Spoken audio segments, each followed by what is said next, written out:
dia punya apa nama dia? Permaisuri. Better half. Better half.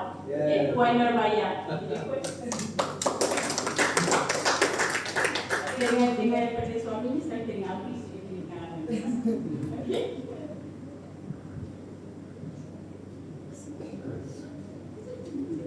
Assalamualaikum semua dan selamat malam. Maaf suara saya ada masalah sikit. Saya isteri Pak Devi dan kita suami isteri ialah peniaga kuih. Peniaga kuih yang dah 8 tahun lah peniaga. Alhamdulillah peniaga kuih ni bagus. Tapi dalam masa yang sama juga bila kita dah consume dengan kopi ni, kita buat bisnes kopi lah. Dan ini testimoni daripada customer saya.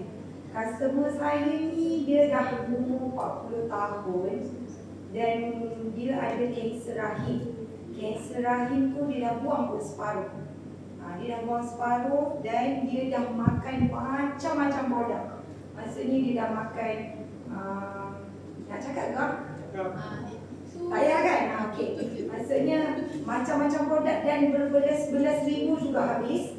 Lepas tu last sekali sampai duit simpanan semua tak ada. Dia punya GL yang kerajaan bagi pun habis. Last sekali dia nampak saya jual kopi, dia pun nak try. Okeylah nak try jugalah sebab itu sahaja last choice yang dia ada. Maksudnya kopi kan RM40 kan. So dia rasa nak cuba. Mungkin mana tahu ada lah sebab macam kita orang Islam, kita ada berpegang pada satu tawakkal. Maksudnya tawakkal ni kita memang kalau izin Allah tu kalau dia sembuh lah. Macam tu lah kan. Okey, lepas tu dia pun beli. Dia hanya beli kopi je minum. Bila dia beli kopi, dia habis kemo dia minum, dia boleh bangun. Selama ni dia habis kemo dia dah macam kain buruk tau. Dia macam terlantar, dia tak larat, dia sampai demam apa semua. Sampai mak mertua dia kena jaga dia.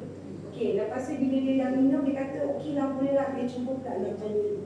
Sampai satu tahap, dia batuk berdarah setiap hari. Tapi, punyalah dia nak percaya dekat saya ni sebab saya selalu hari-hari update pasal bagusnya kopi, bagusnya lektor ni. Dia kata tak apa kak, saya sabar tu, saya bertawakal je. Dia hari-hari dia update gambar dekat saya yang muntah darah, berak berdarah, lepas tu berak yang warna hijau, warna hitam semualah. Sorry lah kalau korang ni. Tapi nak katanya dia tunjuk gambar-gambar tu kat saya. Dan baru-baru ni 2 minggu lepas, bukan 2 minggu lepas. Sebenarnya dia dah keluar pun parasite.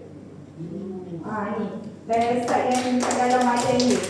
Dan dia pun tak jangkakan rupanya selama yang dia sakit tu penuh dengan badan dia punya yang kotor-kotor.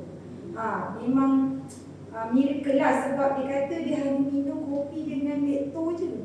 Dan dia hanya jimat. Dia tak mampu tau sebab dia kata duit dah habis. Ni sekarang dia punya kerja kena stop. Maksudnya bos dia kata you tak boleh datang kerja dah sebab you tak boleh bagi komitmen kan. Dia punya pendapatan tu hanya macam dapat daripada suami dia je lah. So sebulan dia berjimat-jimat untuk makan lactoberi dengan kopi 2 kotak. Tu je yang dia mampu. Tapi punyalah nak cakap tu yang Allah izinkan benda-benda kotor keluar.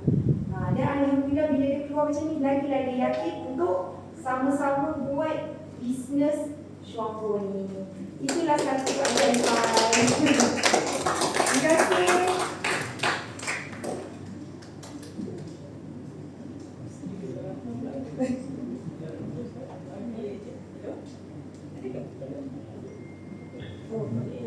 Terima kasih Puan Nurbaya. Okey, menarik tak cerita ni? Kan? Sebab kita tengok macam tadi Puan share kan, sebenarnya buat bisnes syukur kita buat apa?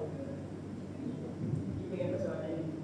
So kita ajak orang konsum sesuatu yang selamat, betul tak? Better option. Sebab saya pernah share pasal produk kan, kita share pasal kesihatan, pasal produk, orang cakap oh, dah jual barang.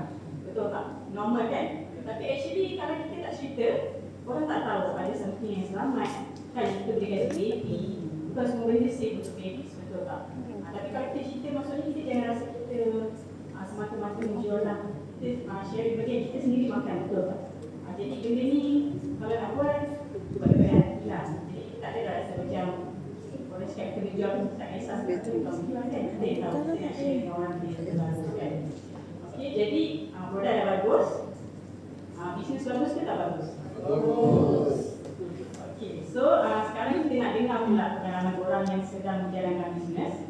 Tak silap saya tadi, saya pun panggil orang lain sebab orang itu lain tadi. Tak silap saya dia masuk awal 2020 kan. 2020